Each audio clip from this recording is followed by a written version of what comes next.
بسم اللہ الرحمن الرحیم۔ السلام علیکم ورحمۃ اللہ وبرکاتہ۔ عزیز طلبہ طالبات، آج کے ویڈیو لیکچر میں اسلامیات لازمی 9th کلاس میں حدیث نمبر 4 ہے، اس کا ترجمہ اور تشریح پیش کیا جا رہا ہے۔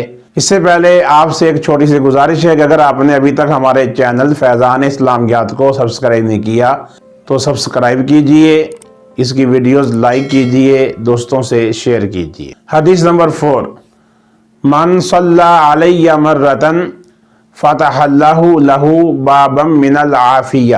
ترجمہ یہ ہے، جس نے مجھ پر ایک بار درود بھیجا، اللہ نے اس کے لیے عافیت کا ایک دروازہ کھول دیا۔ الفاظ معنی پہ غور کریں۔ من جس نے، صلی درود بھیجا، علیہ مجھ پر، مرتن ایک بار، فتح اللہ اللہ نے کھول دیا، لہو اس کے لیے، بابن دروازہ، من العافیہ عافیت کا۔ حدیث پاک کی تشریح میں سب سے پہلے تشریح کی ہیڈنگ دیں اور یہاں لکھیں، اس حدیث نبوی میں درود و سلام کی فضیلت و اہمیت کو بیان کیا گیا ہے۔ اب چونکہ اس حدیث پاک میں درود پاک کا ذکر ہے تو بہتر یہ ہے کہ سب سے پہلے درود کا مفہوم یہ ہیڈنگ دیں اور یہاں لکھیں، درود کو عربی میں صلات کہتے ہیں، اس کا لفظی معنی ہے دعا، رحمت یا برکت۔ اصطلاحی طور پر اللہ تعالیٰ کی بارگاہ میں رسول اکرم صلی اللہ علیہ وآلہ وسلم پر رحمتوں کے نزول کی دعا کو درود کہا جاتا ہے۔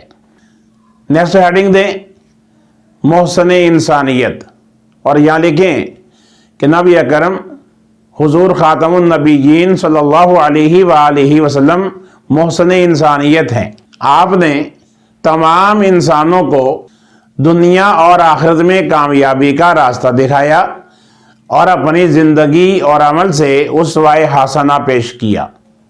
نیکسٹ ہیڈنگ دیں، احسانات کا تقاضا، اور یہاں لکھیں، حضور اکرم صلی اللہ علیہ وآلہ وسلم کے احسانات بے شمار ہیں، لہذا آپ کے احسانات کا تقاضا یہ ہے کہ آپ سے ہر چیز سے بڑھ کر محبت کی جائے، اور اس کی عملی شکل یہ ہے کہ آپ کی محبت و عقیدت کے اظہار کے طور پر آپ کی ذات بابرکات پر کثرت سے درود و سلام پڑھا جائے۔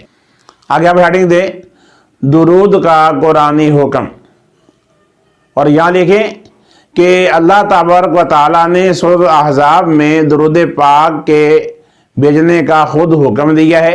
چنانچہ ارشاد باری تعالیٰ ہے، ان اللہ و ملائکتہ یصلون علی النبی یا ایہا الذین آمنوا صلوا علیہ وسلموا تسلیما، یعنی بے شک اللہ اور اس کے فرشتے نبی صلی اللہ علیہ وسلم پر درود بھیجتے ہیں، اے ایمان والو تم بھی ان پر بکثرت درود اور سلام بھیجو۔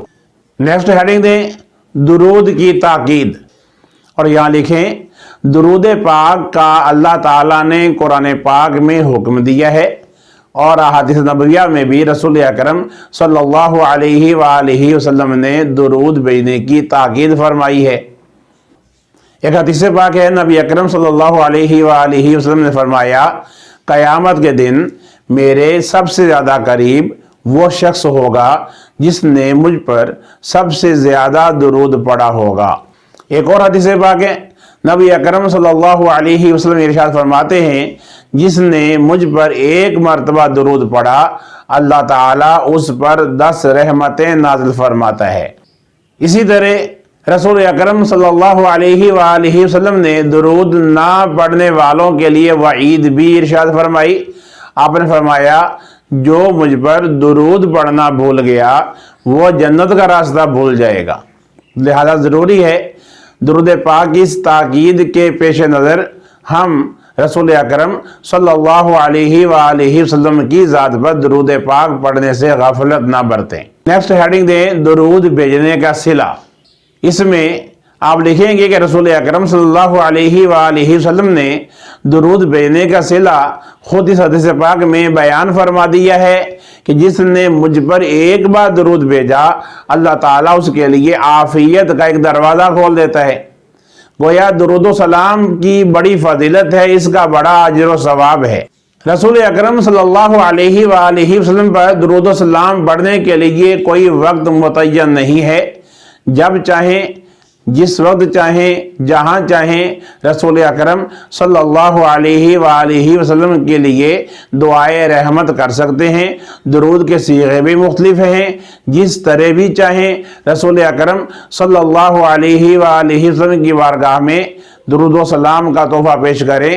علماء کرام نے درود ابراہیمی کو سب سے افضل درود قرار دیا ہے۔ وہ درود جو ہم نماز میں پڑھتے ہیں اس کو درود ابراہیمی کہا جاتا ہے۔ نیکسٹ حدیث ہے عافیت کا مفہوم۔ چونکہ اس حدیث پاک میں عافیت کا ذکر ہے، عافیت کا معنی ہے تندرستی، سلامتی، صحت یا امن، یعنی جو شخص رسول اکرم صلی اللہ علیہ وسلم پر ایک بار درود بھیجتا ہے اللہ تعالیٰ اس کے لیے عافیت یعنی تندرستی اور سلامتی کا دروازہ کھول دیتا ہے۔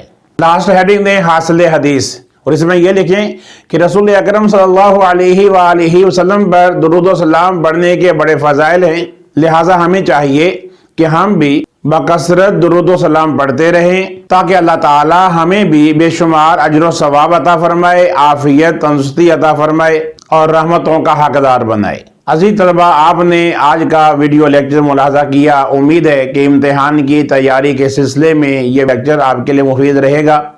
اللہ تعالیٰ کی بارگاہ میں دعا ہے کہ آپ کو ہر امتحان میں اعلیٰ نمبروں کے ساتھ کامیاب فرمائے، آمین۔ دیکھتے رہیے فیضان اسلامیات اسلامک چینل۔